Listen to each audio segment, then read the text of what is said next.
I was staring at the police report when my mother walked into the kitchen, and the first thing she said was, "He didn't mean to hurt anyone, Kestrel. You know how your brother gets when he's stressed." The papers were spread across our old wooden table, bank statements, forged signatures, my name attached to credit cards I'd never opened, and she was defending him. My hands were shaking as I held up the evidence that my golden child brother had been stealing my identity for 2 years, racking up $60,000 in debt while I worked double shifts to pay for nursing school. The morning light streaming through the window felt too bright, too normal for what I was discovering, and when I looked up at her, really looked at her, I saw something die in her eyes. Not shame, not surprise, just the cold calculation of a mother who had already chosen which child mattered. The ICU at Presbyterian Hospital never slept, but at 3 in the morning it moved differently. Softer footsteps, dimmed lights, the gentle hum of ventilators keeping time like a mechanical lullaby. I'd been walking these halls for 4 years as a respiratory therapist, checking on patients who couldn't breathe on their own, adjusting machines that kept them tethered to life. Most people found it depressing, but I loved the quiet precision of it. The way numbers on a screen could tell you everything about someone's fight to stay alive. My apartment was a 15-minute drive from the hospital, a one-bedroom place above Mrs. Chen's bakery where the smell of fresh bread drifted up through the floorboards every morning at 5. I'd lived there since I turned 18, saving every dollar I could for nursing school. The walls were covered with my certifications, respiratory therapy license, CPR instructor, advanced life support. Small victories that felt enormous when you grew up being told you weren't smart enough for college. I kept my father's old medical textbooks on a shelf by the window, spines cracked from years of use before he'd given up on medicine to manage the hardware store. Sometimes I'd run my fingers along them and remember when he used to quiz me on anatomy, back when he still believed I might follow in his footsteps. Before Marcus was born and everything shifted toward protecting the miracle child who could do no wrong. The coffee maker in my kitchen was ancient, a wedding gift my parents had given me when I moved out, one of the few times they'd acknowledged I was building something for myself. Every morning I'd make 2 cups out of habit, then pour the second one down the sink. If this story hits home, make sure you're subscribed. We tell these for a reason. Marcus had been golden from the moment he drew breath. Born when I was 12, he arrived like a reset button on our family, washing away years of my parents' disappointment in raising a daughter who asked too many questions and never seemed satisfied with simple answers. Where I was stubborn, he was charming. Where I demanded explanations, he offered easy smiles that made adults melt. I still remember the day I brought home my acceptance letter to the community college respiratory therapy program. I'd worked at the grocery store for 2 years, saved $3,000, and earned a scholarship that covered half the tuition. I'd laid it all out on the kitchen table like evidence in a trial, proving I was worthy of investment. My mother had glanced at it while stirring pasta sauce, then told me Marcus needed new soccer cleats that cost $200. The conversation ended there, my future filed away somewhere between grocery lists and Marcus's tournament schedule. But it was the Christmas morning when I was 21 that really showed me where I stood. I'd saved for months to buy my parents a weekend getaway to the mountains, something they'd talked about for years but never done. I'd wrapped it carefully, written a card about how much they meant to me, how grateful I was for everything they'd taught me. When they opened it, my father smiled politely and set it aside. Then Marcus, 19 and still living at home rent-free, handed them keys to a brand new car he'd bought with money from a part-time job at a friend's dad's company. The same job he'd gotten fired from 3 weeks later for not showing up. They cried. Actually cried with joy, hugging him like he'd just cured cancer. The weekend trip voucher sat forgotten on the coffee table until my mother quietly slipped it back to me later, suggesting I use it myself since I worked so hard and deserved a break. That night, lying in my childhood bedroom that had been converted into Marcus's gaming room, I realized something that would take me years to fully understand. I was the safety net, not the dream. I was the one who would always be there, always be responsible, always clean up the messes because that's what reliable people do. Marcus was the one they protected, invested in, bragged about to neighbors. I was the one they expected to protect him too. The letter arrived on a Tuesday in March, delivered to my apartment by a courier who made me sign for it like I was accepting a package instead of a court summons. Civil fraud charges. Identity theft. Financial crimes that could result in 5 years in prison and permanent destruction of any chance I had at a nursing career. My name was printed across the top in block letters, but the crimes detailed inside belonged to someone else entirely. Someone who had opened credit cards in my name. Someone who had taken out a personal loan using my social security number and employment history. Someone who had bought a motorcycle, expensive electronics, and paid for a spring break trip to Cancun while I was working 60-hour weeks and eating ramen for dinner 4 nights a week because every extra dollar went towards school. The math was simple and devastating. $63,000 in debt attached to my identity, with payment history showing I'd been living far beyond my means for over 2 years. To any prosecutor looking at the paper trail, I was either guilty of fraud or criminally irresponsible with money. Either way, my nursing school acceptance letter, which had arrived just 3 weeks earlier, was about to become worthless paper. I sat on my kitchen floor with the documents spread around me, trying to understand how my life had been hijacked so completely. The credit reports showed addresses I'd never lived at, employers I'd never worked for, references to a lifestyle that looked nothing like my actual existence of hospital shifts and textbook studying. But the signatures were close enough to mine to fool automated systems, and the personal information was perfect: birthday, mother's maiden name, social security number, even the name of my first pet. That's when I called my parents' house and got Marcus on the phone. I asked him if he knew anything about identity theft, if he'd heard any warnings about protecting personal information. His voice was casual, almost bored, when he told me he'd had some credit issues lately, but nothing serious. Just some mix-ups with banks that would get sorted out eventually. He was sure it was all just bureaucratic confusion. The way he said it, like it was a minor inconvenience happening to someone else, made something cold settle in my chest. I hung up and drove straight to my parents' house, the court documents tucked in my purse like evidence of a crime I was about to solve. After my mother defended Marcus that morning, I spent 3 days calling lawyers I couldn't afford. Each conversation ended the same way: $2,500 retainer, maybe $3,500 if the case got complicated, no guarantee of success. The public defender's office told me identity theft cases between family members were difficult to prosecute and even harder to win, especially when the accused person had intimate knowledge of the victim's personal information. I was sitting in my car outside the courthouse, holding a folder full of documents that proved my innocence, but apparently weren't enough to guarantee my freedom, when my phone rang. It was my nursing school program director, calling to inform me that they'd received notification of pending criminal charges and would need to suspend my enrollment pending resolution of the legal issues. For years of work, 2 years of saving, and a lifetime of dreaming gone in a 10-minute phone call. That night I lay on my bathroom floor, staring at the ceiling and trying to remember the last time I'd felt truly valued by anyone. The tiles were cool against my back, and I could hear Mrs. Chen closing up the bakery downstairs, the sound of chairs being stacked and registers closing. Normal people ending a normal day, while my entire future crumbled around me. But then I remembered something my father had said when I was 8 years old, back before Marcus existed and I was still the center of his universe. We'd been working on a science project about the human respiratory system, and I'd gotten frustrated trying to understand how the diaphragm worked. I'd thrown my pencil across the room and declared that breathing was too complicated for anyone to understand. He'd sat down next to me on the floor, picked up my pencil, and drawn a simple diagram. "The lungs aren't just bags that fill with air, Kestrel," he'd said. "They're fighters. Every breath is a choice to keep going, even when it's hard. Even when everything else in your body wants to give up, your lungs keep working.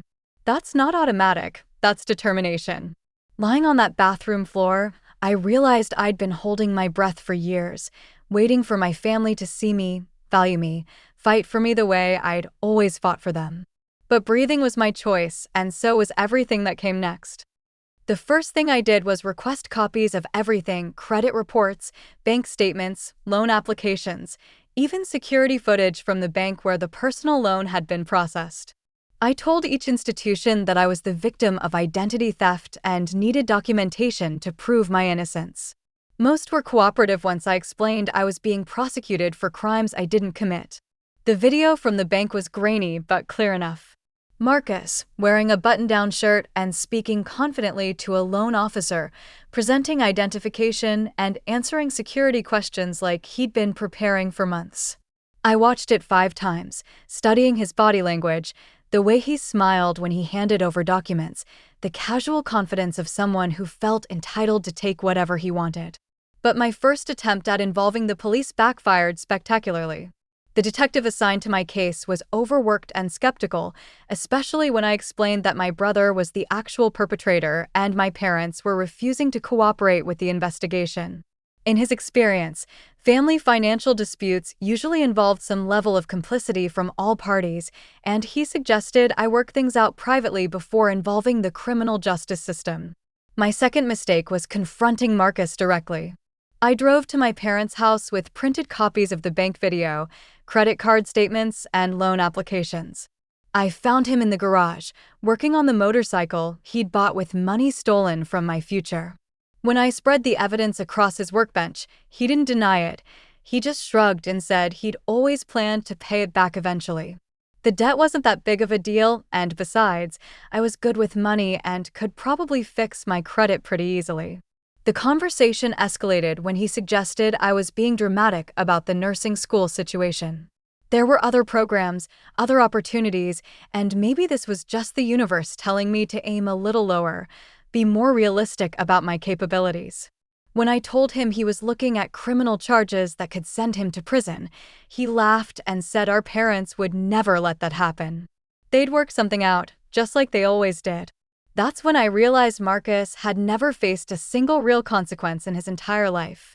Every mistake had been cushioned, every failure explained away, every mess cleaned up by people who loved him too much to let him learn from pain. He literally could not imagine a world where his actions would cost him anything permanent. But I could. And I was about to show him what the consequences looked like. The plan came together over 3 weeks of careful preparation. I created a detailed timeline of every fraudulent transaction, cross-referenced with Marcus's social media posts showing him using the purchased items. I compiled evidence of his employment history, bank account activity, and even text messages he'd sent bragging about his new motorcycle and expensive vacation. Everything was organized, documented, and presented like a case file. Then I called a family meeting. I told my parents I'd found a solution to the legal problem and wanted to discuss it privately at home, where we could all be comfortable and honest with each other. They agreed immediately, relieved that I seemed to be handling the situation maturely instead of creating drama that might affect Marcus's reputation. We gathered in the living room on a Sunday afternoon, the same room where I'd opened that forgotten Christmas gift years earlier. I'd arranged my evidence in manila folders, labeled and indexed like a prosecutor preparing for trial. My parents sat on the couch, Marcus in the recliner, all of them wearing the patient expressions people use when they're preparing to hear something they already plan to dismiss. I started with the bank video, playing it on my laptop and watching their faces as Marcus's image filled the screen. Then I walked through the credit card applications, showing them how he'd used my personal information, forged my signature, and built an elaborate false financial identity that had nearly destroyed my life. The room stayed quiet as I presented each piece of evidence, explaining how the crimes had been committed, when they'd occurred, and what the legal consequences would be. I spoke calmly, methodically, like I was teaching a respiratory therapy class about the mechanics of breathing. Facts, evidence, logical conclusions. When I finished, my mother's first response was to ask if there was a way to handle this privately, without involving the authorities any further. My father suggested that Marcus could get a job and start paying the money back gradually, maybe work out a payment plan that would satisfy the creditors without anyone going to prison. Marcus himself seemed more annoyed than concerned. He repeated his earlier assertion that the debt wasn't that serious and implied that I was overreacting to what amounted to a family financial misunderstanding. That's when I played my final card. I opened my laptop and showed them the email I'd already sent to the prosecutor's office, complete with all the evidence I'd gathered, the bank video, and a detailed statement explaining exactly how the identity theft had been committed and by whom. I'd also forwarded copies to the detective handling the case, along with a request that all charges against me be dropped and filed against the actual perpetrator. The timestamp on the email showed I'd sent it 2 hours earlier, before coming to the house. This wasn't a negotiation or a family discussion, it was a notification of decisions I'd already made. The silence that followed was different from any quiet I'd ever experienced in that house. It wasn't the comfortable pause of people processing information, it was the shocked emptiness of people realizing their entire understanding of a situation had just been shattered. My mother started crying, but not for me.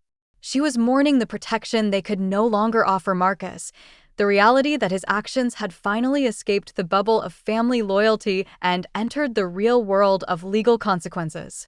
Marcus stood up, his face red with anger, and accused me of destroying the family over money. He couldn't understand why I was willing to send my own brother to prison instead of working together to solve the problem quietly. I looked at him, really looked at him, and realized he still didn't understand that he had committed real crimes against a real person who happened to be his sister. In his mind, family money was communal money, family identity was communal property, and my individual rights were just obstacles to his getting what he wanted. That's when I finally said what I'd been holding inside for years. I'm not your safety net anymore, Marcus. I'm not the person who cleans up your messes or sacrifices my future for your convenience. I'm the person whose life you tried to steal, and now you're going to face the same legal system you thought would destroy me. Marcus was arrested 3 days later at my parents' house. The evidence was overwhelming, and his confession to the police, where he admitted to the identity theft but maintained it was just a family misunderstanding, sealed his conviction. He pleaded guilty to avoid trial and received 2 years in prison plus restitution orders that would follow him for the next decade. My parents stopped speaking to me entirely. My mother sent one text message saying they were disappointed in my decision to prioritize legal technicalities over family loyalty. My father didn't contact me at all, though I heard through neighbors that he'd taken out a second mortgage on the house to pay for Marcus's lawyer. The nursing school reinstated my enrollment once the charges were dropped, but by then the spring semester was half over. I deferred for a year and spent the time working extra shifts at the hospital, rebuilding my credit, and learning to live in the space I'd created by refusing to be anyone's victim. My apartment felt different after that, larger somehow, like rooms I'd never noticed before had suddenly become available. I started cooking real meals instead of surviving on hospital cafeteria food and takeout. I bought plants and put them in the sunny spots by the windows. I replaced my father's old medical textbooks with new nursing references, textbooks that belonged to me and my future. On quiet Sunday mornings, I'd sit by my kitchen window with coffee and watch Mrs. Chin setting up the bakery downstairs. The routine was peaceful in a way I'd never experienced, the contentment of a life that belonged entirely to me, with consequences and rewards that I'd earned through my own choices. Sometimes I'd think about Marcus in prison, learning for the first time in his life that actions have weight and damage has cost. I wondered if he was discovering what responsibility felt like, or if he was still waiting for someone to rescue him from the natural results of his own behavior. I'm in my final semester of nursing school now, working toward a specialty in respiratory care for premature infants. There's something profound about helping tiny lungs learn to breathe independently, teaching the smallest fighters how to survive in a world that wasn't quite ready for them yet. The other day, a mother asked me how I stay so calm during emergencies, how I can make life and death decisions without falling apart. I told her what my father had taught me when I was 8 years old, that breathing isn't automatic, it's a choice we make every moment, even when everything else wants to give up. I didn't tell her that I'd learned the lesson again at 25, when I discovered that living isn't automatic either. It's a choice we make every day, to value ourselves enough to breathe freely, to refuse to suffocate in other people's expectations, to fight for the space we need to survive and grow. Marcus wrote me a letter from prison last month. He's sorry for what happened, he says, and he understands now that what he did was wrong. He's hoping we can rebuild our relationship when he gets out, starting fresh as adults who've both learned from their mistakes. I haven't written back yet. Maybe I will, maybe I won't. But for the first time in my life, that decision belongs entirely to me, and whatever I choose will be enough.